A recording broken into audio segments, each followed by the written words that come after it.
Dear Patriots, before the news starts, please subscribe to our patriotic channel by clicking the subscribe button. Give us a thumbs up to this video. Don't forget to leave your opinion below in the comments section. Share the news on Facebook and Twitter so you friends see it. Thank you. Rush Limbaugh crushes media for not understanding Trump's funniest tweet ever. Rush Limbaugh crushed the mainstream media for missing the humor in President Trump's now famous tweet. In response to insults made by North Korea, President Trump made the following tweet. "Why would Kim Jong-un insult me by calling me old, when I would never call him short and fat? Oh well, I try so hard to be his friend, and maybe someday that will happen." The left and the media are melting. Presidents shouldn't talk like this. Presidents shouldn't be insulting foreign leaders like this. This isn't how it's done. This isn't presidential. This isn't the proper decorum, joked Limbaugh. So it establishes once again these people don't have a sense of humor. They literally cannot sense humor. It just doesn't occur to them. But their hatred, their willful hatred of Trump is so visceral that they're incapable of seeing satire or parody, said Limbaugh. I mean, this is hilarious. He just called Kim Jong-un short and fat, while denying that he ever did it. It's hilarious and they're all just beside themselves about this, said Limbaugh.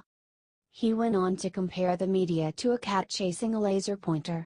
If you have a cat, you can drive the cat nuts with the laser pointer. The cat can never figure it out. Some people think it's cruel if you just keep doing it. The cat will continue to try to chase it, it will paw it, and it will try to catch it. These Trump tweets, Trump speeches, they're like the laser pointer to a cat, said Limbaugh. Do you think he's right?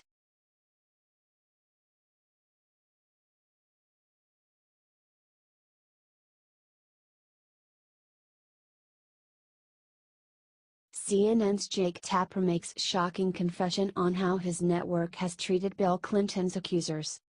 Now that so many Democrats are being accused of sexual assault, they have stopped trying to argue that assaulting women is a conservative problem, like they have been trying to do in their war against Fox News. And now that the Clintons are out of the spotlight, they are finally able to admit the obvious. Bill Clinton is a sexual predator. You know something? And maybe it's the Southern accent that reminds me of this, but I think we are, and we've seen some of this in the press. There was a story in The Atlantic called Bill Clinton, A Reckoning, started Tapper. Chris Hayes said something the other day, and other people have. But the accusers of Bill Clinton back in the 90s were never given the credence, and treated with the same respect that these women are being treated, said Tapper, comparing the way Bill Clinton's accusers are treated in comparison to Roy Moore's. And I think that there is something to be said about how society has evolved since then, but, in addition, it's hard not to look back at that period and think, you know what? The media treated those women poorly, said Tapper. Are you at least glad that the mainstream media is finally acknowledging Bill Clinton's victims? Even if it took way too long?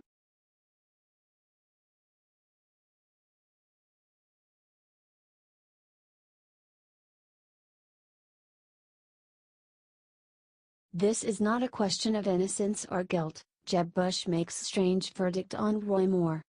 Roy Moore has been accused of sexual harassment by many women.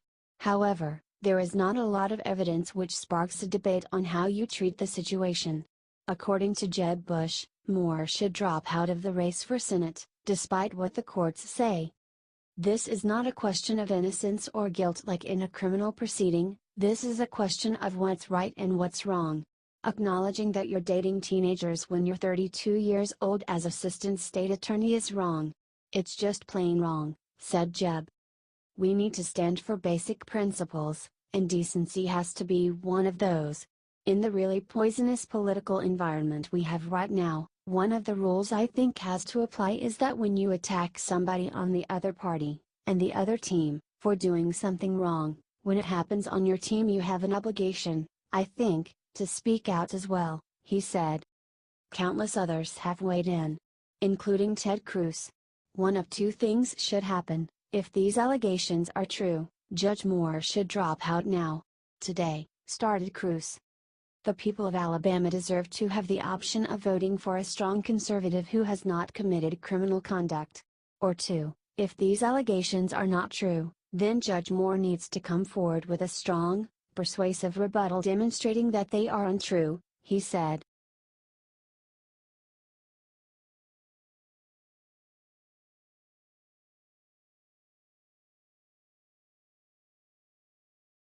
Kim Jong-un sentences President Trump to death for calling him short and fat. Kim Jong-un apparently took a lot of offense by President Trump's latest playful tweet directed at him.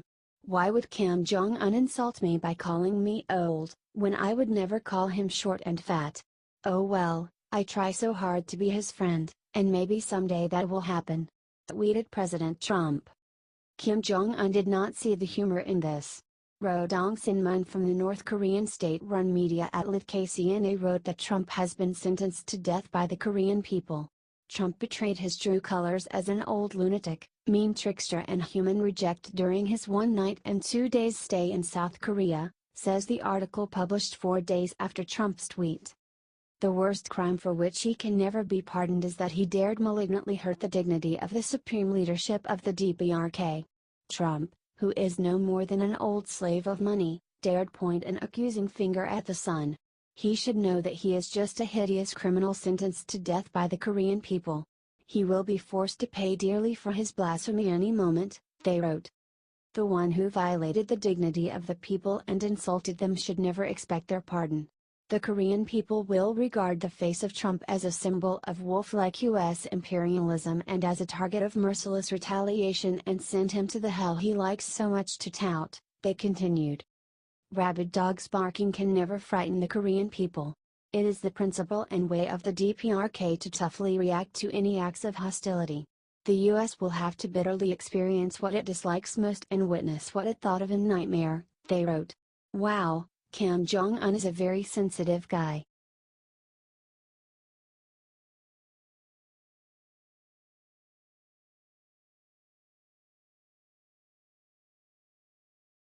Joe Biden explains why Trump supporters love him more than Trump. Joe Biden went on Megyn Kelly's show to argue for his potential 2020 presidential run. Megyn Kelly pointed out that many blue-collar Rust Belters love Trump and he would need their votes. Biden argued that these Trump supporters actually love him more than Trump. The critics will say you're too old, you're going to be 77 in 2020, you wouldn't have any new ideas, you've already run twice and lost, you'd too have to promise it would be one term only, and that the blue-collar Rust Belters that you need to get elected already love Donald Trump. How can you overcome all that? Asked Kelly. They love me more. But the first part's correct, responded Biden.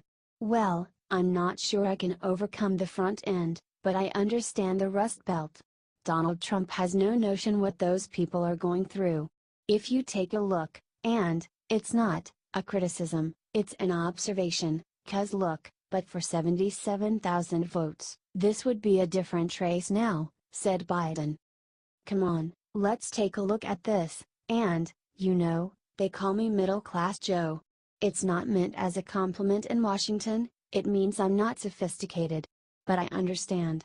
I understand what built this country, and the only thing I know is the middle class, their hopes, their aspirations, because it's where I come from, it's what I am, said Biden. Who does he think he's fooling?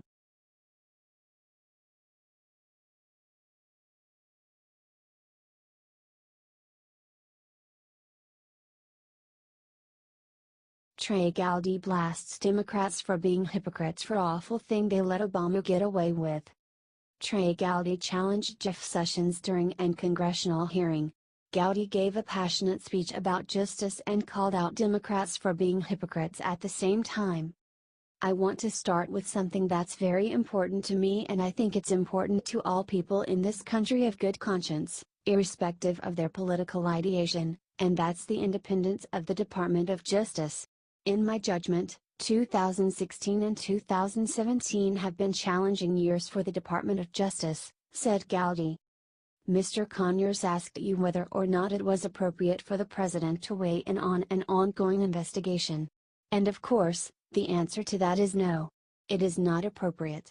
It's not appropriate in 2017, continued Gowdy.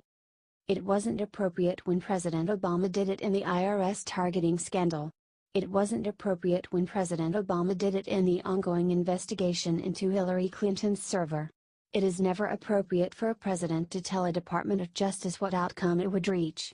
I just wish my friends on the other side of the aisle would have the same kind of outrage when President Obama did it as they do now, said Gowdy.